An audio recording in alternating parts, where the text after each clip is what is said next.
Alleluia, Alleluia, Alleluia, Alleluia.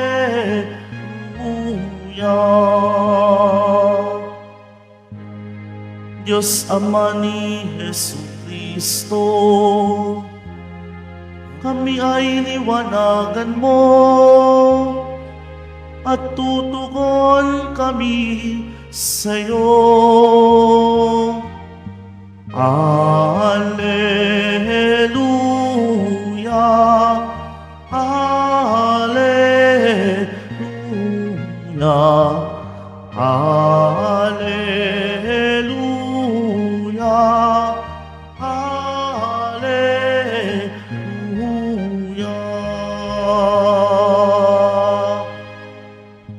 Sumainyo ang Panginoon. At sumaiyo rin. Ang mabuting balita ng Panginoon ayon kay San Marcos. Papuri sa iyo, Panginoon. Noong panahong iyon, ilang Pariseo at ilang kampo ni Herodes ang pinapunta kay Jesus upang siluin siya sa kaniyang pananalita. Lumapit sila sa kaniya at ang sabi, "Guro, nalalaman po namin kayo'y tapat at walang pinangamimian, sapagkat pareho ang pagtingin ninyo sa lahat ng tao at itinuturo ninyo kung ano ang kalooban ng Diyos sa mga tao. Naaayon po ba sa kautusan ang pagbabayad ng buwis sa Cesar? Dapat ba kaming bumuwis o hindi?" Ngunit batid ni Jesus na sila ay nagkukunwari, kaya't sinabi niya sa kanila, "Bakit ba ibig ninyo akong siluin? Bigyan ninyo ako ng 1 denaryo. Titingnan ko." At kanilang binigyan siya. Kaninong larawan at pangalan ang nakaukit dito? Tanong ni Jesus. "Sa Cesar po," tugon nila. Sinabi ni Jesus, "Ibigay ninyo sa Cesar ang sa Cesar at sa Diyos ang sa Diyos." At sila'y namangha sa Kaniya. Ang mabuting balita ng Panginoon. Pinupuri ka namin, Panginoong Hesukristo. Magsiupo muna ang lahat. Magandang umaga po sa inyong lahat, mga kapatid kay Kristo. Sa lahat po ng ating mga taga-subaybay sa iba't ibang online platforms at sa lahat ng ating mga kadiboto sa iba't ibang panig ng Pilipinas at maging sa buong mundo kung saan tayo ay naaabot ngayon ng ating live streaming. Mapayapang umaga din po sa inyong lahat. Purihin at dakilain natin ang ating Panginoon, ang mahal na poong Jesus Nazareno. Mga kapatid kay Kristo at mga kadiboto, malugod po namin kayong tinatanggap sa Basilica Minor at Pambansang Dambana ni Jesus Nazareno. Sa atin pong ebanghelyo sa araw na ito, maliwanag nating narinig kung paanong muling siluin ng ilang Pariseo at ilang kampo ni Herodes ang ating Panginoong Hesukristo. Matalinong pagtatangka ang ginawa nila upang mapahiya at mabitag si Jesus Nazareno sa isang reliyosong estado na pagtatalo tungkol sa isyu ng buwis. Tinanong nila si Jesus kung naaayon ba sa kautusan ang pagbabayad ng buwis kay Cesar.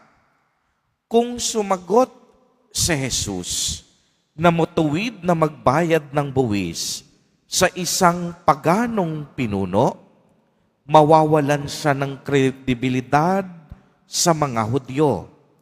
Ituturing din siyang duwag at kaibigan ni Cesar. Subalit, kung sabihin naman ni Jesus na ito ay hindi ayon sa batas, ang mga kampo naman ni Herodes ay magkakaroon ng matibay na batayan upang iulat siya sa mga otoridad ng Roma. Sasabihin nila na siya ay isang rebeldeng politikal na gumagawa ng kaguluhan at tiyak yon, siya ay ipapadakip. Kaya sabihin man ni Jesus Nazareno na oo o hindi, ang mga Pariseo may patibong na masama laban sa kanya. Subalit, pagmasdan ninyong mabuti, mas higit at agad nilang mabibihag ang Panginoong Hesukristo sa paggamit nila ng mabulaklak na pananalita at labis na papuri. At anong sinasabi nila? Guro, nalalaman ninyo ang lahat ng bagay.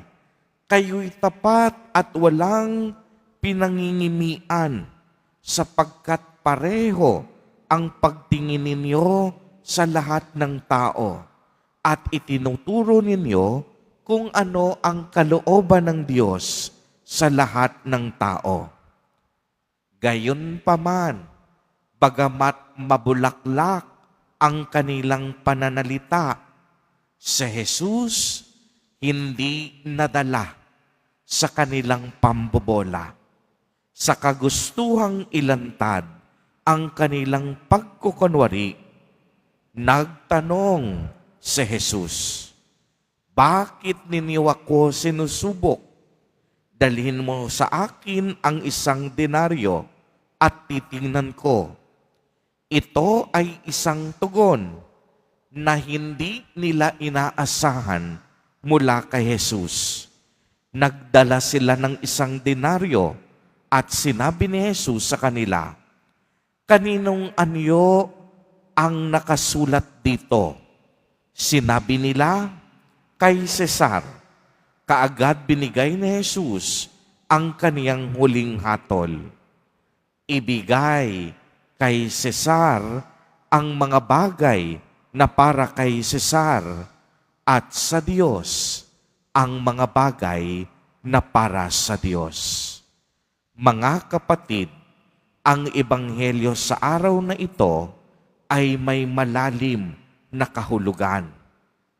Tulad ng mukha ni Cesar na nakatatak sa denaryo, natatakan din tayong lara ng larawan ng Diyos mula nang tayo ay nilikha sa kaniyang sariling wangis.